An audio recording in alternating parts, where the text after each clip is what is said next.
Valsad rural police સ્ટેશનમાં વાહન ચોરીના ગુનામાં છેલ્લા 1 વર્ષથી નાસ્તો ફરતો આરોપી સુરત શહેર ક્રાઇમ બ્રાન્ચે ઝડપી પાડી આરોપીનો કબજો વલસાડ પોલીસને આપ્યો હતો। હાલમાં સુરત શહેર પોલીસ કમિશનર તથા સંયુક્ત પોલીસ કમિશનર ક્રાઇમે સુરત શહેર વિસ્તારમાં નોંધાયેલ ગંભીર પ્રકારના ગુનાઓમાં સંડોવાયેલ ભાગેડુ ગુનેગારો કે જે લાંબા સમયથી પોતાની ધરપકડ ટાળવા નાસ્તા ફરતા હોય તેવા ઇસમોને શોધી કાઢવા માટે ખાસ સૂચના આપી હતી, જેના અનુસંધાને ક્રાઇમ બ્રાન્ચની પોલીસ ટીમ વર્કઆઉટમાં હતી।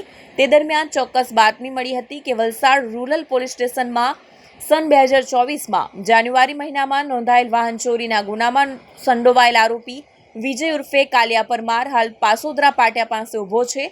તેણે શરીરે સફેદ કલરની ટી શર્ટ તથા કથ્થઈ કલરનો ચડ્ડો પહેરેલ છે વગેરે મતલબની બાતમી હકીકત આધારે કાર્યવાહી કરી વિજય ઉર્ફે કાલિયા પરમારે બતાવેલી જગ્યાથી પકડી પાડી પ્રશંસનીય કામગીરી હાથ ધરી છે। કેમેરામેન હકીમ શેખ સાથે વસીમ હાસમીનો રિપોર્ટ, આઝાદ ન્યૂઝ, સુરત।